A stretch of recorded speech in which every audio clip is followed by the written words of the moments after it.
Magandang araw mga kaibigan. Bigyan natin ng reaksyon itong pahayag ng Pangulong Marcos Jr. Tinanong siya ng media kung ano ang plan B in case na ang Supreme Court i-declare na unconstitutional o invalid ang 2025 national budget. Ito, merong post ang Philippine Star, posted 41 minutes ago. Basahin ko. President Marcos on whether the administration has contingency plan in case Supreme Court rules against the 2025 budget. So ito ang sagot ng Pangulo. Ano yung plan B? Reenacted budget o ganon. Ang sagot niya is no. Plan B o no or none. No. We shut down everything.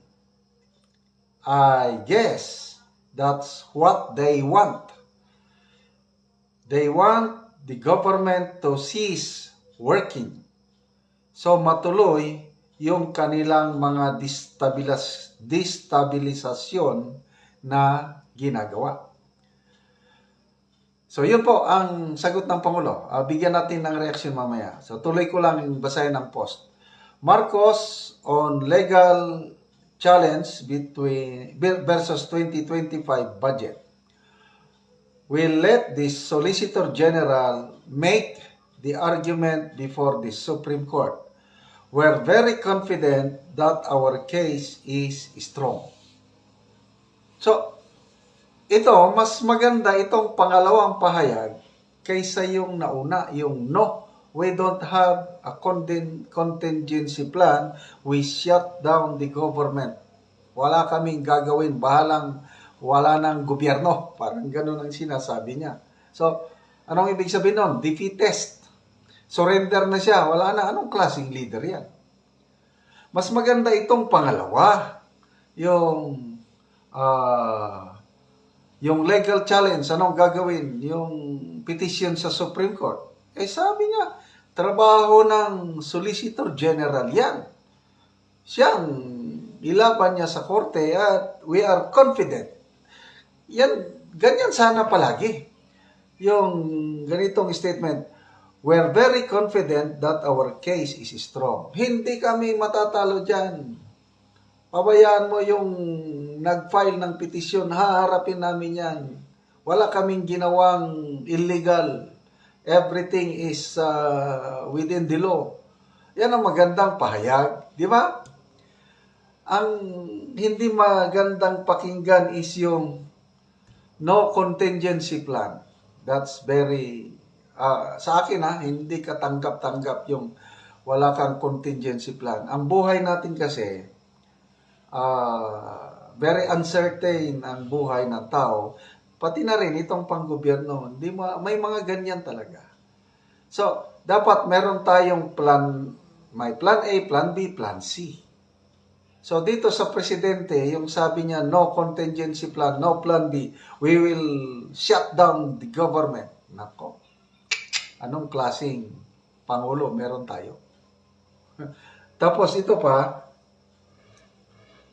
pinaratangan niya na destabilisasyon ang ginagawa ni na Congressman Unga, PRRD at Atty. Vic Rodriguez at iba pang mga tao na nag-file ng petisyon. Destabilization daw. I don't know, sa tingin nyo, destabilization ba yun? Hindi ba sila ang unang nag-challenge na file a case in the Supreme Court? Karapatan ng bawat Pilipino na dumulog sa korte at yun ang ginawa. Paano maging destabilization ang pagpunta mo sa korte na i-question ang budget? Ang kini-question hindi naman yung GAA. Ang kini-question yung blank items sa BICAM report na inamin na mismo ng chairperson ng Committee on Appropriations. Merong blank. So, who filled in the blanks? Okay lang sana kung yung mga blank items is typographical error, grammatical error, o pwedeng baguhin ng pwedeng ayusin ng technical staff. Kailang amount yun budget yun Hindi katanggap-tanggap na technical staff ang maglagay ng billions of pesos. Yun ang problema. So, basahin natin ang mga comments. Okay, yung pan muna. People who reacted. 2,100 people who reacted. Ilan ang tumatawa? 1,800. Tinatawa na nila ang reaksyon ng Pangulo. Response ng Pangulo na he will shut down the government. Wala siyang plan B. Surrender na lang. Ilan lang nag-like? 263. Diyan mo makikita ang reaksyon ng taong bayan. Sana ang PCO, yung mga ganitong post tungkol sa pahayag ng Pangulo, i-monitor nila para malaman nila ang pulso ng taong bayan. Tinatawanan. May nabasa akong laugh emoji revolution.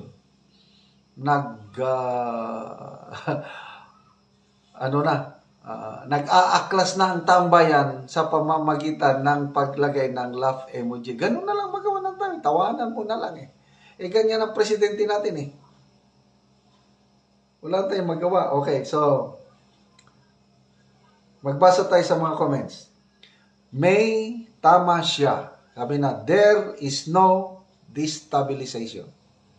It's just obvious. Dismayado sa administration na ito ang mga tao.